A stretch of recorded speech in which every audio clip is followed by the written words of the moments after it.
Good morning students. हम बात कर रहे थे लेसन नंबर 22 के बारे में, जो था हमारा मानव का पाचन तंत्र। मानव के पाचन तंत्र के पार्ट 3 में आज हम बात करेंगे आमाशय के बारे में। हम बात करेंगे आमाशय की संरचना के बारे में, उसकी स्थिति के बारे में और उसकी आंतरिक संरचना मानी कि उसकी भित्ति की संरचना के बारे में। तो सबसे पहले हम बात कर लेते हैं आमाशय की स्थिति के बारे में।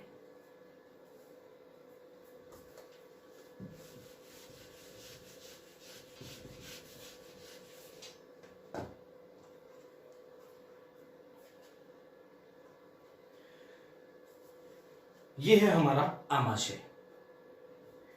हमारी जो ग्रसिका है, जिसे हम ग्रासनाल कहते हैं, वो ग्रासनाल वक्ष गुहा से होकर हमारी उदर गुहा में प्रवेश करती है। उदर गुहा में प्रवेश करने के दौरान यहां पर एक पेशीय पर्दा होता है जिसे हम कहते हैं डायफ्राम, जो हमारी वक्ष गुहा और उदर गुहा को एक दूसरे से अलग करता है। इस पेशीय पर्दे को भेदती हुई ग्रसिका या ग्रासनाल उदर गुहा में प्रवेश करती है और उदर गुहा में प्रवेश करके एक थैली समान संरचना में आकर खुलती है। यही संरचना आमाशय है। तो स्थिति की बात करें तो सबसे पहली बात, आमाशय स्थित होता है उदर गुहा में। स्थिति में दूसरी बात करते हैं, उदर गुहा में भी अगर हम बीच में एक डिवाइडिंग लाइन बनाएं तो वो बायां हिस्सा और ये दायां हिस्सा। उदर गुहा में भी कौन से हिस्से में पाया जाता है? ये बाएं हिस्से में।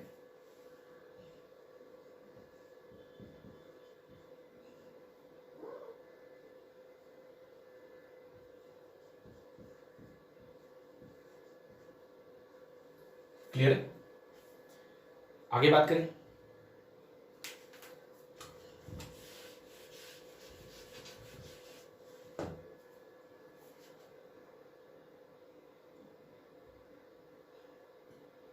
आमाशय की संरचना में आगे बात करते हैं। क्लियर है? यहां पर स्थिति उदर गुहा में स्थित होता है, उदर गुहा में बाएं भाग में स्थित होता है। ठीक है। स्थिति में एक और बात कर सकते हैं हम कि ये ग्रसिका और छोटी आंत के बीच पाया जाता है।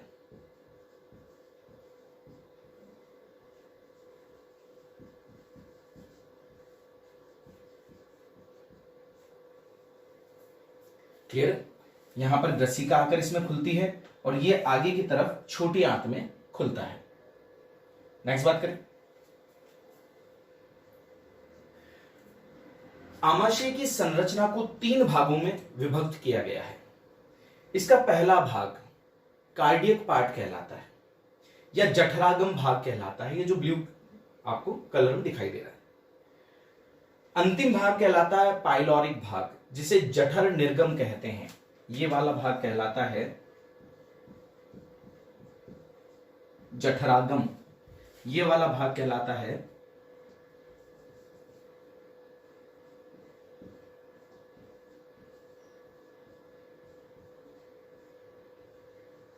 जठर निर्गम। क्लियर? और तीसरा जो भाग है, जो 80% पार्ट होता है, वो है फंडस।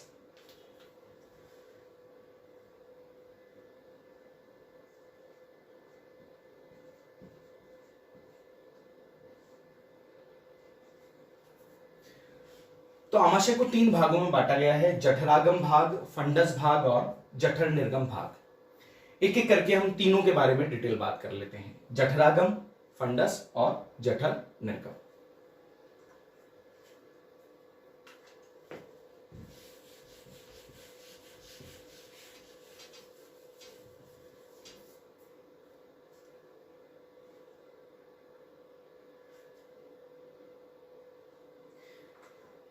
सबसे पहले हम बात कर लेते हैं जठरागम भाग के बारे में।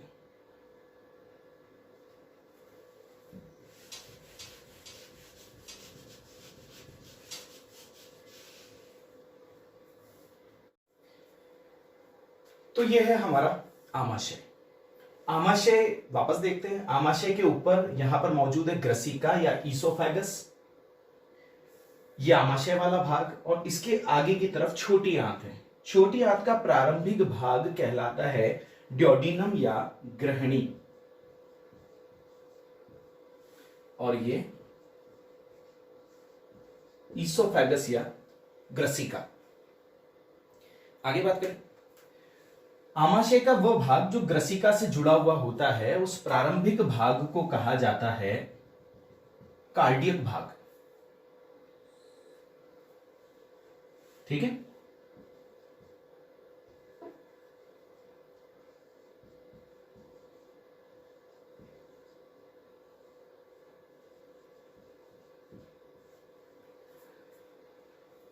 छोटी आंत ग्रसिका और आमाशय के बीच में ये जो मार्ग है, इस मार्ग को कहा जाता है कार्डिया।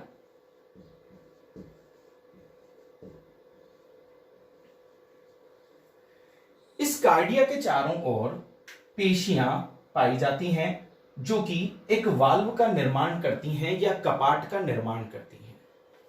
ये एक तरफा कपाट है जो भोजन को ग्रसिका से आमाशय में तो आने देता है, लेकिन आमाशय से वापस ग्रसिका में नहीं जाने देता। इसे अगर हिंदी में बात करें तो इसे हम कहते हैं संकोचनी,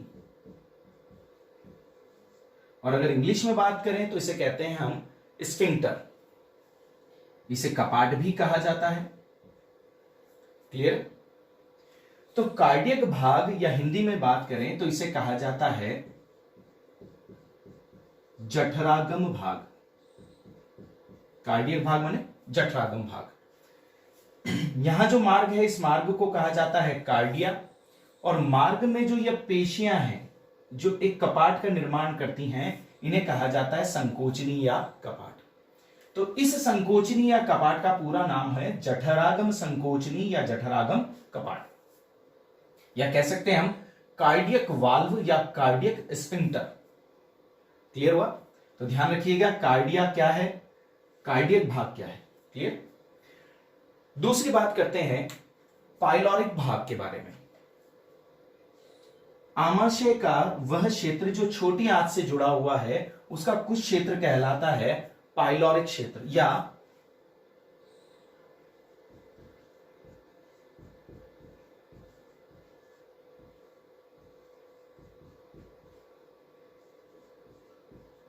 जठर निर्गम भाग। जठर निर्गम भाग में पाए जाने वाले इस मार्ग को, जो आमाशय से छोटी आंत में खुलता है, इसे कहा जाता है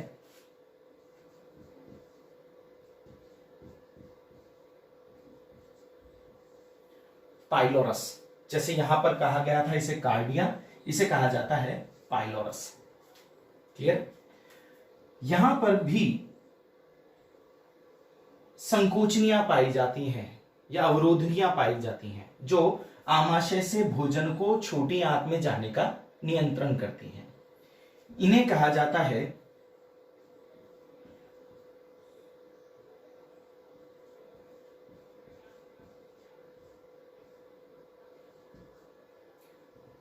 जठर निर्गम अवरोधनी या जठर निर्गम संकोचनी या जठर निर्गम कपाट। और इंग्लिश में बात करें तो पाइलोरिक वाल्व या पाइलोरिक स्फिंक्टर। क्लियर?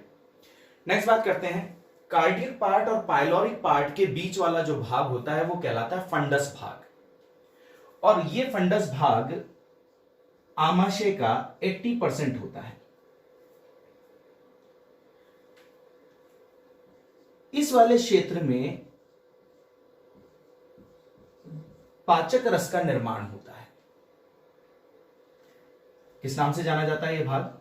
ये भाग जाना जाता है फंडस नाम से। 80% भाग है और अधिकांश पाचक रस या यूं कहें पाचक रस कहां बनता है? फंडस में बनता है। क्लियर? तो ये हुए 3 पार्ट हमारे आमाशय के, कार्डियक पार्ट, फंडस पार्ट और पाइलोरिक पार्ट। कार्डियक भाग के छिद्र को या मार्ग को कार्डिया, पाइलोरिक भाग के छिद्र को पाइलोरस। क्लियर? नेक्स्ट बात करें, चलिए।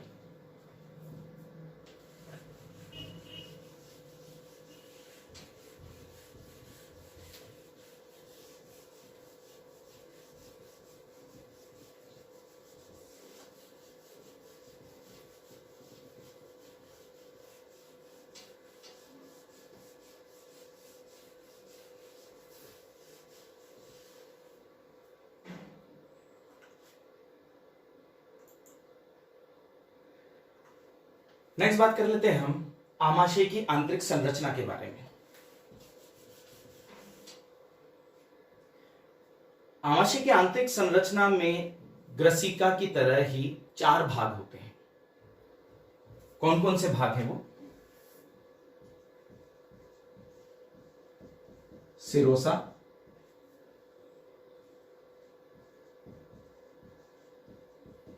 पेशी स्तर,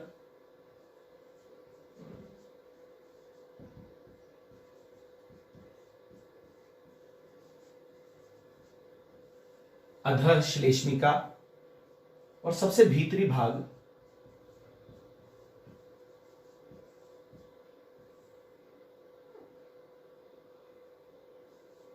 श्लेष्मिका।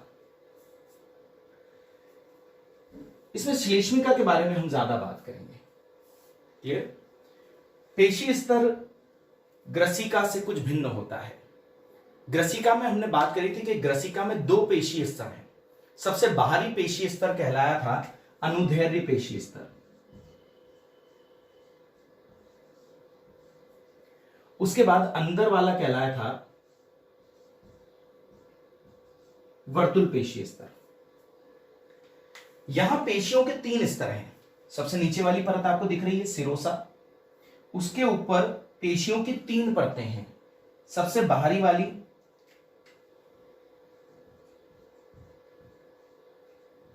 अनुदैर्घ्य, मध्य वाली वर्तुल और सबसे भीतरी वाली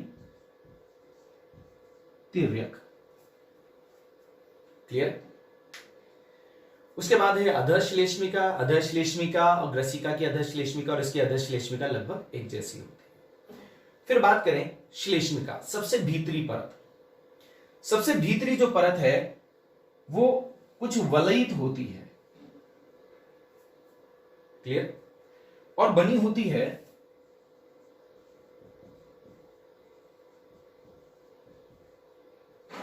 स्तंभाकार कोशिकाओं की। यहां जो मौजूद है आपको दिखाई दे रही होंगी, यहां इस तरह से स्तंभाकार कोशिकाओं से ये बनी हुई होती है, इसकी उपकला। क्लियर? दूसरे डायग्राम से और ज्यादा क्लियर बात करते हैं।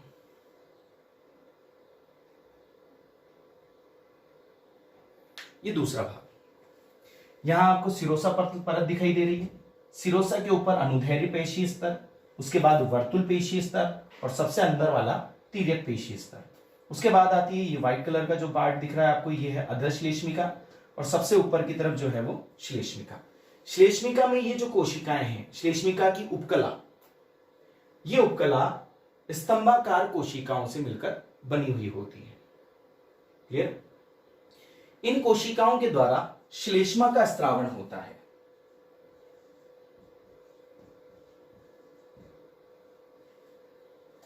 यह श्लेष्मा आमाशय की आंतरिक भित्ति को अम्लीय प्रभाव से सुरक्षा देती है। हम सब जानते हैं कि जो हमारा आमाशय है वहां पर अम्लीय रस का निर्माण होता है, वहां पर हाइड्रोक्लोरिक एसिड बनता है। उस हाइड्रोक्लोरिक एसिड से बचाव के लिए श्लेष्मा सहायक होती है। नेक्स्ट बात करें, यहां इस डायग्राम में और ज्यादा क्लियर देख सकते हैं, इसकी ये जो उपकला है ये स्तंभाकार कोशिकाओं से मिलकर बनी हुई होती है। नेक्स्ट बात करें, इसी श्लेष्मिका वाले भाग में ग्रंथियां पाई जाती हैं जो उपकला के वलन से बनती हैं। दिखाई दे रहे हैं आपको ये उपकला के वलन? इन वलनों से नलिकाकार ग्रंथियों का निर्माण होता है। ये ग्रंथियां 2 प्रकार की होती हैं।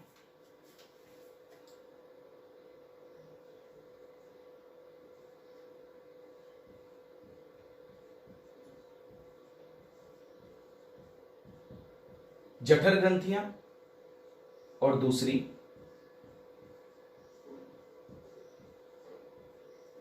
जठर निर्गम ग्रंथियां।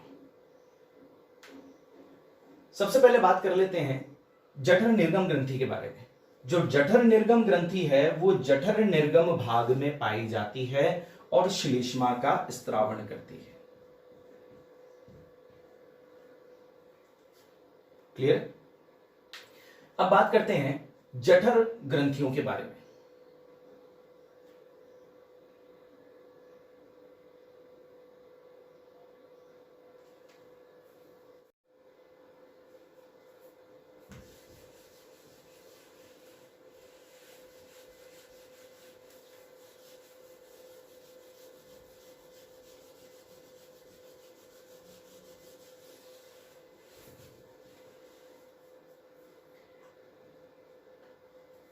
वापस देख लेते हैं छोटा सा। जठर निर्गम वाले भाग में पाई जाने वाली जो ग्रंथियां हैं उन्हें जठर निर्गम ग्रंथियां कहा जाता है और ये श्लेष्मा का स्त्रावण करती हैं। एक और बात कि ये ग्रंथियां कुल भाग का 20% बनाती हैं। बात कर लेते हैं अपन जठर ग्रंथियों के बारे में। जो जठर ग्रंथियां हैं वो जठर ग्रंथियां पहली बात कुल भाग का 80% बनाती हैं।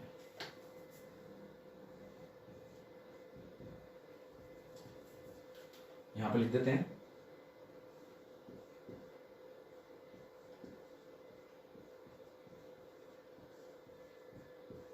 जठरीय ग्रंथियां पहली बात 80% भाग बनाती हैं। दूसरा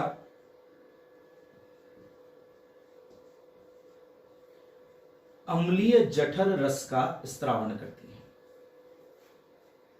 क्लियर? यहां पर एक तरह की ग्रंथि आप देख रहे हैं, ये नलिकाकार ग्रंथि हैं जिनका निर्माण इस उपकला के वलन से हुआ है।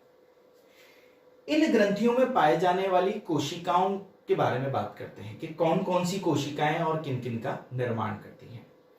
यहां पर आप एक ग्रंथि देख पा रहे हैं, इसे कहा जाता है मुख्य ग्रंथि कोशिका। सॉरी, ये कोशिकाएं हैं जिसे हम कहते हैं मुख्य कोशिका या चीफ सेल्स। मुख्य कोशिका या चीफ सेल। ये मुख्य कोशिका या चीफ सेल पेप्सिनोजेंस का स्त्रावण करती है।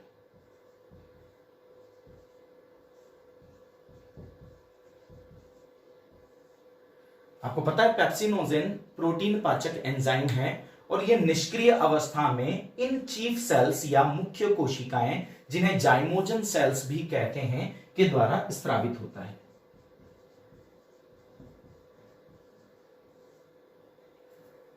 क्लियर? नेक्स्ट बात करते हैं दूसरी कोशिकाएं जिन्हें पैराइटल सेल्स कहा जाता है। इन ग्रंथियों में पाए जाने वाली ये कोशिकाएं पैराइटल कोशिकाएं हैं, जिन्हें हम अम्लजन कोशिकाएं भी कहते हैं। ये अम्लजन कोशिकाएं HCl या अम्ल का स्रावण करती हैं। क्लियर? उसके बाद कुछ ग्रंथियां और हैं जो म्यूकस नेक्सेल्स कहलाती हैं, जो म्यूकस का स्रावण करती हैं। ये आपके सिलेबस में नहीं है बाकी की, इसलिए हम आगे बात नहीं कर रहे। क्लियर?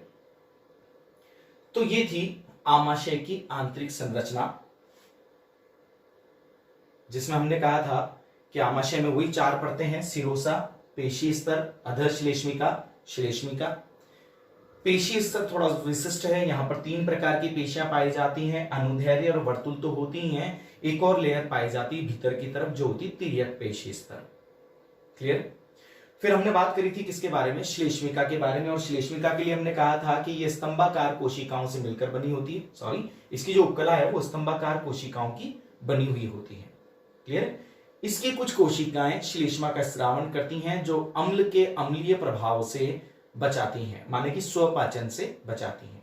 फिर हमने कहा कि इसके उपकला के वलन से कुछ नलिकाकार ग्रंथियों का निर्माण होता है, और ये नलिकाकार ग्रंथियां 2 प्रकार की होती हैं, जठरीय ग्रंथियां और दूसरी जठर निर्गम ग्रंथियां। जठर निर्गम ग्रंथियां श्लेष्मा का स्रावण करती हैं, जठर निर्गम भाग में पाई जाती हैं और कुल ग्रंथियों का 20% भाग बनाती हैं। दूसरी थी जठरीय ग्रंथियां, और जठरीय ग्रंथियों को हमने कहा कि आमाशय का 80% भाग बनाती हैं, अम्लीय जठर रस का स्रावण करती हैं, और इसमें पाए जाने वाली कोशिकाएं अलग अलग प्रकार से अलग अलग पाचक पदार्थों का निर्माण करती हैं। जैसे कि यहां पर जो चीफ सेल है या मुख्य कोशिकाएं हैं, जिन्हें जाइमोजन सेल्स भी कहते हैं, वो पेप्सिनोजेन का स्रावण करती हैं। दूसरी अम्लजन कोशिकाएं जिन्हें पैराइटल सेल्स भी कहा जाता है, HCl का स्रावण करती हैं। इसकी कुछ कोशिकाएं श्लेष्मा का निर्माण भी करती हैं, इन ग्रंथियों की कुछ कोशिकाएं। क्लियर? तो ये थी आमाशय की आंतरिक संरचना।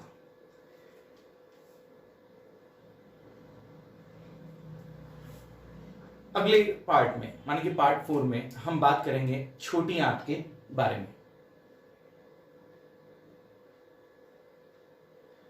ठीक? Thank you.